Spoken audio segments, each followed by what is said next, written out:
రెండేండ్లకోసారి జరిగేటి జాతర గుడులే లేని అడవి తల్లులా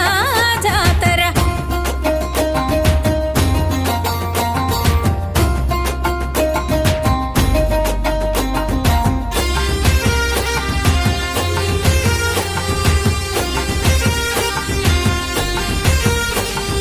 కరువుతో మేడారం తల్లడిల్లగా సమ్మక్క సారక్క దిగులు చెందిర్రి